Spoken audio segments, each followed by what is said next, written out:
दोस्तों, आप सभी जानते हैं कि भारत की तरफ से लगभग 35,000 करोड़ रुपए खर्च करके रसिया से 5 रेजिमेंट S-400 खरीदी गई है और ये S-400 वही है जो दुनिया का इस समय नंबर 1 डिफेंस सिस्टम माना जाता है। अब हम सभी जानते हैं कि इसे खरीदने से पहले काफ़ी कुछ चीज़ें घटित हुई, जिसमें कई सारे देशों की बेचैनियां देखने को मिली, जिनमें चाइना, पाकिस्तान तो ऑब्वियसली परेशान होंगे ही, क्योंकि आफ्टर ऑल हम लोग इसका इस्तेमाल सीधे सीधे इन्हीं देशों के लिए करने जा रहे हैं। लेकिन इनके अलावा भी अमेरिका बहुत ज़्यादा बेचैन था जब इसकी डील हम लोगों ने की। बहुत कोशिश की गई कि भारत रसिया के बीच में होने वाली S-400 की इस डील को रोका जाए, लेकिन फाइनली भारत नहीं माना और रसिया के साथ इसकी डील की और फाइनली आज हम इसकी डिलीवरी ले रहे हैं। इस दौरान हम लोग 3 रेजिमेंट रसिया से प्राप्त कर चुके हैं। इसके साथ साथ इसकी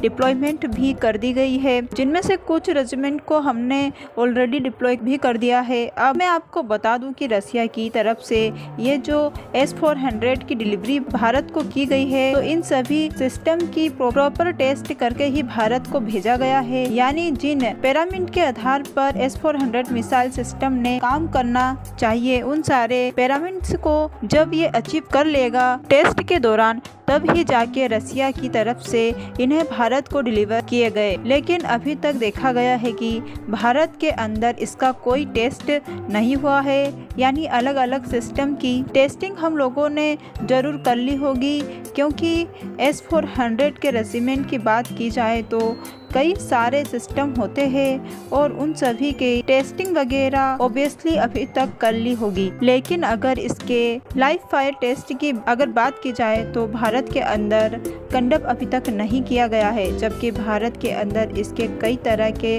भारी भरकम वेपन्स खरीदता है तो उनकी टेस्टिंग वगैरह ज़रूर की जाती है। लेकिन ये भारत के 2022 के मध्य से मिलना शुरू हो चुके थे और अभी तक 3 रेजिमेंट मिल चुके हैं, लेकिन अभी तक इनकी कोई लाइव फायर टेस्ट अभी तक देखने को नहीं मिला। जबकि मैं आपको बता दूं कि इन्हें ऑपरेट करने के लिए भारत की वायुसेना, जो कि इसकी प्रमुख ऑपरेटर रहेगी, उसकी एक टीम को प्रशिक्षित भी कर दिया गया है रसिया की तरफ से। यानी कि भारत की तरफ से एक टीम को भेजा गया था जिन्हें इन फ्यूचर S-400 के ऊपर काम करना है, ऑपरेट करना है। इसी टीम को प्रॉपर परीक्षित भी कर दिया गया रसिया की तरफ से। कहने का मतलब अब S-400 भी है और इनकी डिप्लॉयमेंट भी हो चुकी है। इन्हें ऑपरेट करने के लिए स्किल ऑपरेटर भी हमारे पास मौजूद है। अब जरूरत यह है कि फिलहाल इसका टेस्ट किया जाए और पूरी दुनिया के सामने भारत की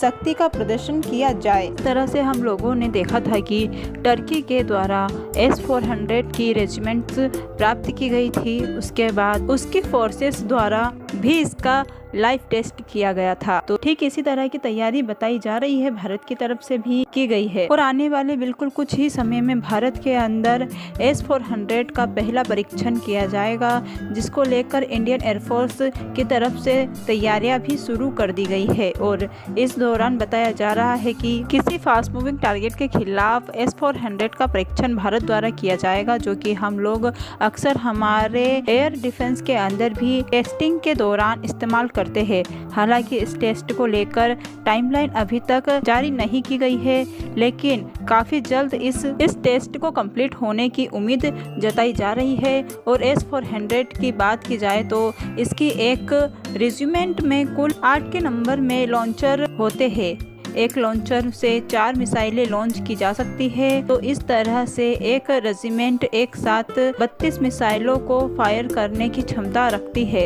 इसकी मिसाइलों की बात की जाए, 4 तरह की मिसाइलों का इस्तेमाल किया जाता है, जिनकी रेंज 40 किलोमीटर से लेकर 100 किलोमीटर, 200 किलोमीटर और 400 किलोमीटर तक होती है। इसी के साथ साथ अल्टीट्यूड की अगर बात की जाए तो 100 से लेकर 40,000 फीट की ऊंचाई तक उड़ने वाले किसी भी टारगेट को ट्रैक करके उसे इंटरसेप्ट कर सकता है। यदि दुश्मनों की तरफ से भारत को किसी तरह का ड्रोन भेजा जाता है, किसी तरह का एयरक्राफ्ट होता है, तो किसी क्रूज मिसाइल हो या बैलिस्टिक मिसाइल हो, किसी भी तरह का कोई भी हथियार हो, ये उसे बड़ी आसानी से ख़त्म करने की क्षमता रखता है। और दुश्मन के द्वारा यदि मल्टीपेयर खतरे भेजे गए तो उन्हें भी ये एक साथ न्यूट्रलाइज करने की क्षमता रखता है।